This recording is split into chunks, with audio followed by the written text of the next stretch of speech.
Bismillahirrahmanirrahim. Assalamualaikum warahmatullahi ta'ala wabarakatuh. Apa kabarnya anak-anak soleh hari ini? Semoga Allah subhanahu wa ta'ala selalu memberikan kesehatan dan berkahnya untuk kita semua ya. Amin ya Allah ya rabbal alamin. Doa anak soleh biasanya dikabulkan oleh Allah subhanahu wa ta'ala. Santri-santri soleh, hari ini Pak Heri akan bercerita.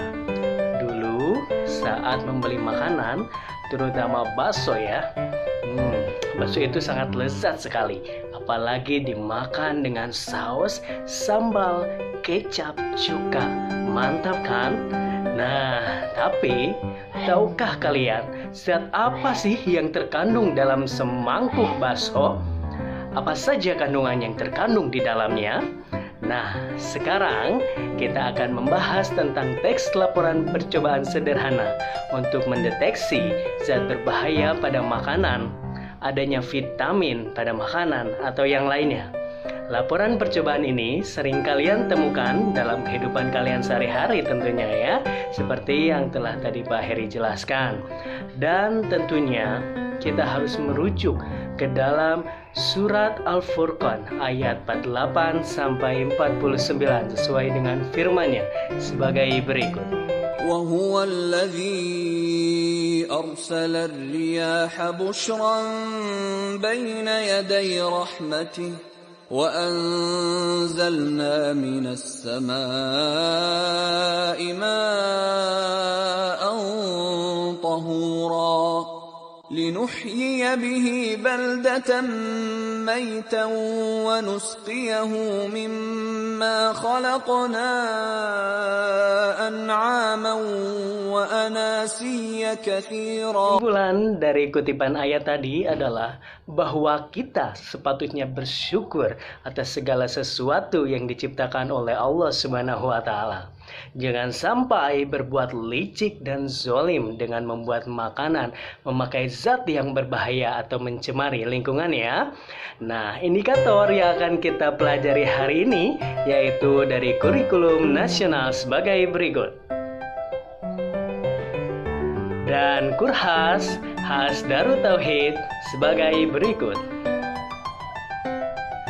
Kali ini Pak Heri hanya akan membahas tentang struktur teks laporan percobaan, pengertian teks laporan percobaan, ciri-ciri teks laporan percobaan, dan fungsinya. Kita masuk ke pengertian teks laporan percobaan. Laporan adalah segala sesuatu yang disampaikan seseorang, baik berupa lisan atau tulisan, yang berisi kegiatan yang sudah dilakukan pada pihak yang meminta hasil kegiatan tersebut. Sedangkan percobaan ialah suatu bentuk kegiatan penelitian untuk menguji atau membuktikan suatu teori. Jadi, jika digabungkan, teks laporan percobaan ialah bentuk teks atau tertulis yang berfungsi untuk menyampaikan hasil kegiatan percobaan yang tujuannya menguji atau membuktikan teori. Jadi, teks laporan percobaan sering juga disebut sebagai teks laporan eksperimen. Biasanya, kelompok yang melakukan percobaan punya dugaan hasil atau hipotesis. Dugaan hasil inilah yang harus diuji dan dibuktikan dalam kegiatan percobaan. Kita masuk ke dalam ciri-ciri teks laporan percobaan. Nah, ketika menulis teks laporan percobaan, ada beberapa hal yang harus kalian perhatikan. Apa saja ya? Nah, yang pertama adalah harus berupa fakta.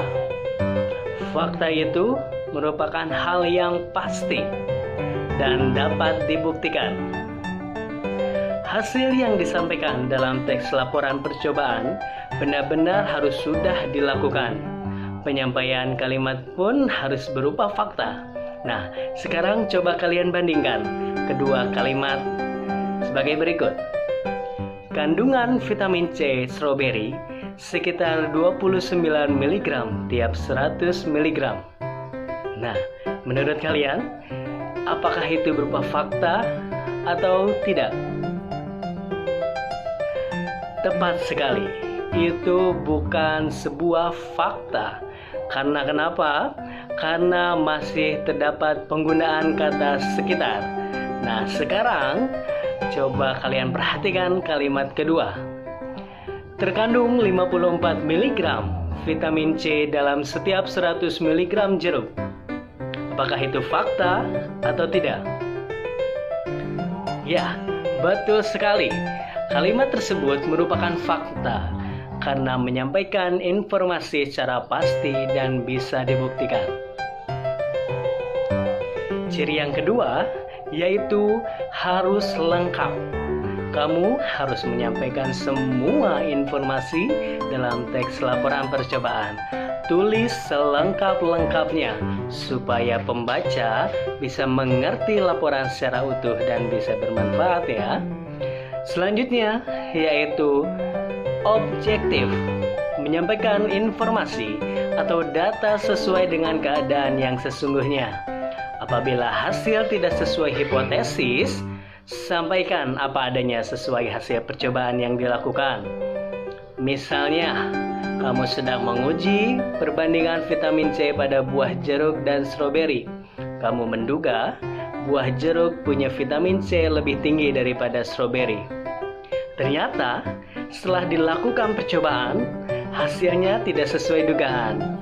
Nah, jika hipotesis tadi tidak sesuai hasil, sampaikanlah hasil percobaan sesuai dengan keadaan yang sebenarnya. Itulah 3 ciri dari teks laporan percobaan. Atau ada supernya yang bisa diingat, yaitu tangkap objek, tanya adalah fakta, kapnya adalah lengkap, dan terakhir adalah objek. Untuk selanjutnya, mari kita akan membahas tentang fungsi teks laporan percobaan. Fungsi yang pertama adalah memberikan informasi, yaitu memberitahukan sesuatu tentang sebuah hal. Yang kedua, sebagai bukti, sebagai dasar dalam sebuah percobaan. Dan yang ketiga, sebagai dokumentasi untuk mengumpulkan data dan informasi serta menyajikannya dan selalu ada jika diperlukan bukti tersebut. Dan yang keempat adalah pemecahan masalah untuk menguji sebuah permasalahan apakah bisa diselesaikan atau tidak dengan percobaan. Dan yang terakhir adalah pertanggungjawaban, yaitu memberikan laporan sesuai dengan instruksi yang telah diberikan.